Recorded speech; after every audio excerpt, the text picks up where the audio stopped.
আমার সুগন্ধ না না অন্য ওইসব কিছু মানতেন না। আচ্ছা, ওনার লেখাতে সব আমি বুম্বাকে নিয়ে ছবি করেছিলাম আরম্ভ। তো বুম্বা সেদিন আমি যেসব ছবি করতাম বুম্বাকে নিয়ে করতাম।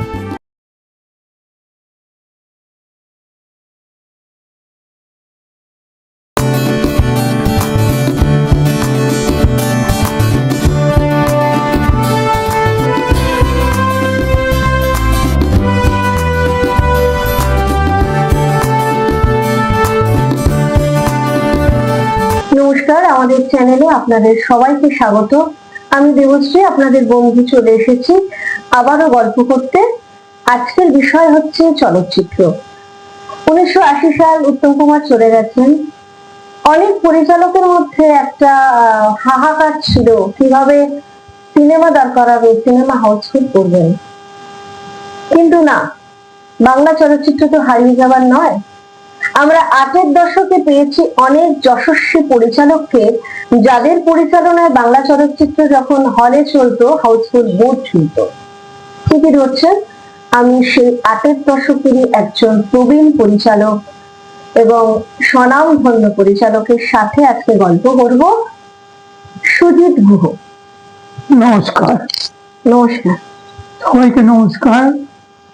আপনারা ভালো থাকুন, সুখে থাকুন, আনন্দে করুন, ভালো ভালো ছবি দেখুন, তাহলেই আমরা খুশি। প্রথমেই দেখলেন স্যার কি সুন্দর করে আমাদের সবাইকে বললেন। অনেকদিন পর স্যারকে এইভাবে দেখছি, এরকম সামনে বসে একটা সুন্দর গল্প করব এটা তো ভাবাই যায়নি। স্যার কিন্তু অসুস্থ, আমরা সবাই জানি। সে অসুস্থতার মধ্যেও স্যার আমাদের সময় দিয়েছেন। সেই জন্য আপনাকে অনেক ধন্যবাদ যে আপনি খোঁজ নিতে এসছেন আমার এবং আমার বিস্তারিত জানতে চেয়েছেন কি হয়েছে না হয়েছে। নিশ্চয়ই একটা সময় 80 দশক আমার নিজের দেখা, যেখানে সুজিত গুহর পরিচালনার সিনেমার হাউসফুল সমস্ত রূপবাণী অরুণা ভারতী মিনার বিহিদের ছবিঘর। আজকে সেই নিয়ে একটু গল্প করবো। ধন্যবাদ।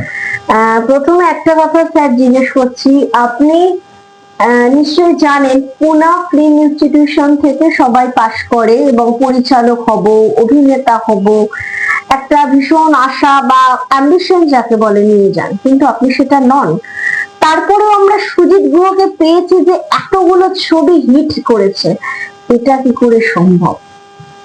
তাতে কি আমি প্র্যাকটিক্যালি আমার দাদা ছিলেন, ওকে বললাম যে ওর বন্ধু একজন ছিল, সে একটা ফিল্ম লাইনের সঙ্গে টাচ ছিল তার।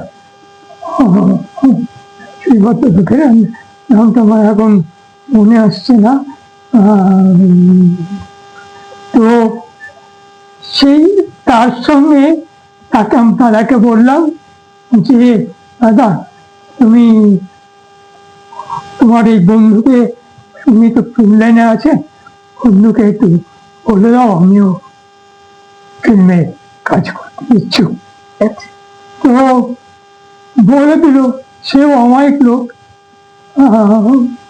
নামটা মনে পড়ছে না, আমি সেজন্য দুঃখিত এবং লজ্জিত। তো সেই তার সঙ্গে আমি জুড়ে গেলাম অ্যাজ এ অ্যাসিস্ট্যান্ট ডাইরেক্টর। তো সেইভাবেই আমার শুরু হয় ছবি। অ্যাসিস্ট্যান্ট ডাইরেক্টর মানে প্রথমেই আমি অ্যাসিস্ট্যান্ট হই, অ্যাসিস্ট্যান্ট হয়নি, নিচেও সে সেকেন্ড থার্ড থাকে। তো ওইভাবেই আমি আস্তে আস্তে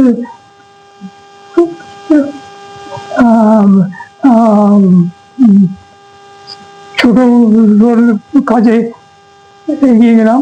তারপরে আমি থার্ড হয়েছি, থার্ডে ফোর্থ হয়ে তারপরে আমি একদম ওই ডিরেক্টরের সঙ্গে শচীন অধিকারীকে ছিল আমার প্রধান ছিলেন প্রথমে, উনি আমাকে হাত ধরে বলেছে, আয় আমার সঙ্গে কাজ করবি তুই, বলে আমার আমাকে নিয়ে নিয়ে ছবি শুরু তো করেছিল, ছবি করেছিল আরম্ভ। আমি ওনার সঙ্গে লেগে গেলাম। ভগবানের অনেক আশীর্বাদ এবং আপনাদের আশীর্বাদ নিয়ে আমি ওখান থেকেই আস্তে আস্তে আস্তে আস্তে আমি ছবির জগতে ঢুকে যাই এবং আমার যতটুকু সামর্থ্য আমি সেটুকুই করেছি। আপনারা যাতে খুশি থাকেন, ভালো থাকেন এবং আমার ছবি দেখে আপনারা খুশি হন, আপনারা আমার আনন্দ পান, ভালো থাকেন। স্যার একটা কথা, আপনি দীনেন গুপ্ত আর তরুণ মজুমদারের সহকারী ছিলেন। তো দীনেন গুপ্ত তো অনেক উল্লেখযোগ্য ছবি, দেবী চৌধুরানী, বসন্ত বিলাপ, সবগুলোতে আপনি ছিলেন সহকারী। তো বসন্ত বিলাপ তো আমাদের বাংলা সিনেমার সমাহার, এখনো দোলের সময় এটা সবাই খুব দেখতে চায়। তো কিছু কিছু কি মনে আছে, যেটুকু মনে আছে যদি একটু বলে, সেই শুটিং এর সময় সেই কিছু মনে আছে যখন এই স্ক্রিপ্ট গুলো, মানে অনুপ কুমার এমন একটা অভিনেতা ছিলেন, নিজে হাসতেন না, গম্ভীর থাকতেন, কিন্তু স্ক্রিপ্টে উনি কথা বলতে সবাই হাসতো। রবি ঘোষ ছিলেন, চিন্ময় রায় ছিলেন, সবাই। তো কিরকম একটু কিছু স্মৃতি যদি কিছু মনে থাকে বলুন। মনে থাকে যেমন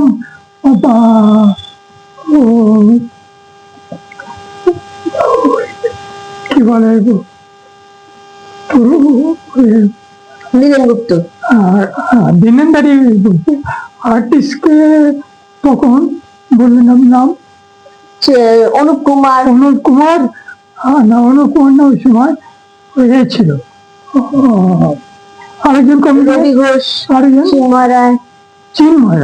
চিন্ময় রায় তখন ওর প্রেমিকা আছে, তাকে নিয়ে নদীর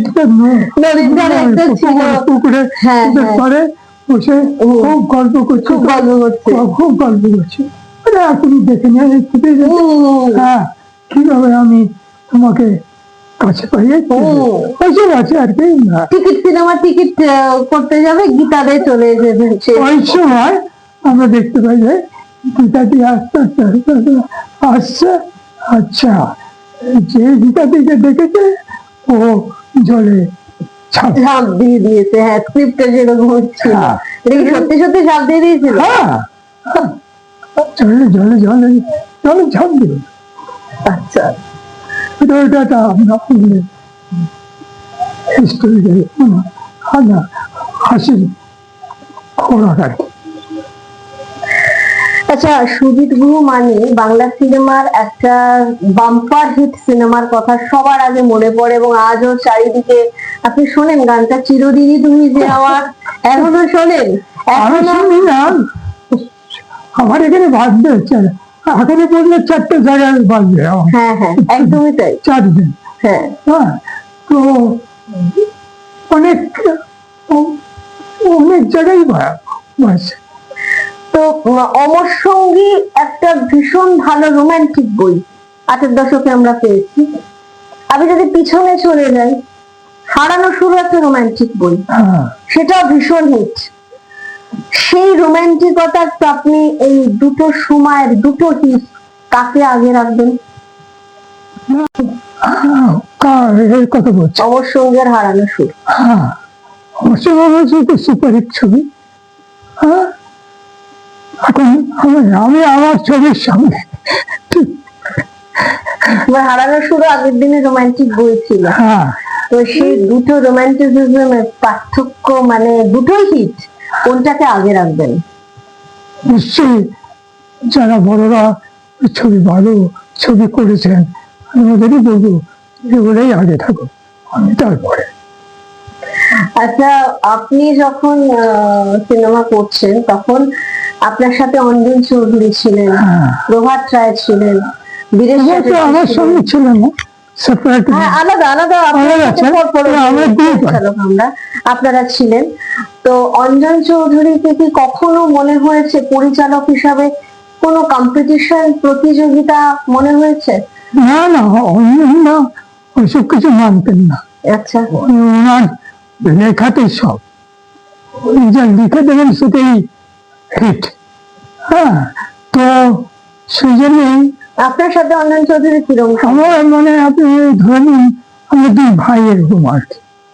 আমি তো অঞ্জনদার বাড়িতে মানে গিয়ে অঞ্জনদার সঙ্গে আলাপ করে, তখন অঞ্জনদা লিখছিল, মানে এইসব গল্প লিখে আরম্ভ করেছিল নিজে লেখা। হ্যাঁ, তারপর তো একসময় আমি অঞ্জনদাকে বললাম যে তুমি লেখো লেখো, তোমার লেখা দেখো কত কত লেখা আছে, গল্প আছে ইত্যাদি ইত্যাদি। তখন ও তেমন ওই আগে শুরু করেছিল, ওকে বলেছিল, ওর গল্প শুনে আমি বলেছিলাম যে অঞ্জনদা অঞ্জনদা তুমি কিন্তু গল্প লেখো লেখো, তুমি দেখো তোমার গল্প দর্শক নেবে। ওর সত্যি তখন ও লিখছিল এরকম নাকি সুযোগ বলছে বলে ওরকম কিছু না। ও বলো করবো, আমি করবো, ঠিক আছে। তারপরে তো আমিও তো ওর সঙ্গে উঠে গেলাম, ওরও ছবি আমি অনুকরণ করা ইত্যাদি। আচ্ছা, আপনি প্রথম সিনেমা খ্যাপা ঠাকুর করেছিলেন? খাবারটা গুরুদাস সোমনাথ দেবী ছিলেন, মনিনা দেবী ছিলেন, আর ওই যে ছোট মামা খ্যাপার চরিত্রে তরুণ তপন ভট্টাচার্য করেছিলেন। হ্যাঁ, তো কিছু খ্যাপা ঠাকুরের সেই শুটিং এর কিছু দিন মনে আছে? অনেক দিন হয়ে গেছে। হ্যাঁ, সেটাই। ভালো অভিনয় করেছে, হ্যাঁ হ্যাঁ, সুন্দর অভিনয় করেছে। ওটা আপনার প্রথম ছবি ছিল? প্রথম ছবি ছিল। আচ্ছা, আর আপনার বাংলা সিনেমাতে অমর সঙ্গী, আশা ভালোবাসা, অমর প্রেম, সব জায়গায় কিন্তু মুম্বাইয়ের নায়িকাদের একটা আসা যাওয়া ছিল। মানে বিজয়তা পন্ডিতকে দেখেছি, জুহি চাওলা, রামায়ণ করতো যিনি সীতা, মানে সীতা। তো এরকম মানে আপনি ঠিক প্রসেনজিতের বিপরীতে রহস্য আছে, কোন রহস্য আছে যে প্রসেনজিতের বিপরীতে আমি মুম্বাই? না না, আমি বুম্বাকে নিয়ে ছবি করেছি আরম্ভ। তো বুম্বা সেজন্য আমি যেসব ছবি করতাম বুম্বাকে নিয়ে করতাম, কেন বুম্বা তখন বেশ নাম করে ফেলেছে আর দর্শক ওকে নিচ্ছে খুব। আর তো প্রসেনজিৎ চ্যাটার্জি সবসময় একটা বড় মাপেরই অভিনেতা, মানে জগা থেকে শুরু করেছেন, এখন তো অনেক বড় জায়গায়। তো সেই সুজিত গুহর কি মনে পড়ে সেই বুম্বাকে দেখে যে সেই সময় ছিল, এখন বুম্বাদা ইন্ডাস্ট্রির একদম মাথা হয়ে গেছে, কেমন লাগে? ভালো নাম, আমার নিজের, ও তো আমার ভাইয়ের মতো ছিল। আর ওর একটা ইয়ে পেলো না, তার কি প্রাইজ পেলো বড়, পদ্মশ্রী। হ্যাঁ, তো ওই সময় আমাকে ইনভাইট করেছিল, আমি গিয়েছিলাম, আমি তোকে জড়িয়ে ধরেছিলাম। হ্যাঁ, কথা হয় বুম্বাদার সাথে? হ্যাঁ, আমি গিয়েছি, জড়িয়ে ধরেছিলাম ওকে, কনগ্রাচুলেট করেছিলাম ওকে। হ্যাঁ হ্যাঁ, ছোট হাত ধরে। অমর সঙ্গী কিন্তু প্রসেনজিৎ চ্যাটার্জির একদম ব্রেক যাকে বলে, মানে এই সিনেমা কোনোদিন বাংলা চলচ্চিত্র ততদিন থাকবে অমর সঙ্গী কেউ বুঝবে না, একদমই তাই। এবং সেটা সুজিত গুহর হাত ধরে, আর উনি পদ্মশ্রী পেয়েছেন, সুজিত গুহ তো সেখানে উপস্থিত হবেই। আর পুরোনো দিনের আর কার সাথে কিরকম কথা হয় মনে পড়ে? ইন্ডাস্ট্রিতে শুটিং করতে যেতেন, সেই ফ্লোর টেকনিশিয়ান, সেগুলো স্মৃতিতে মনে আসে? আসে আসে আসে আসে।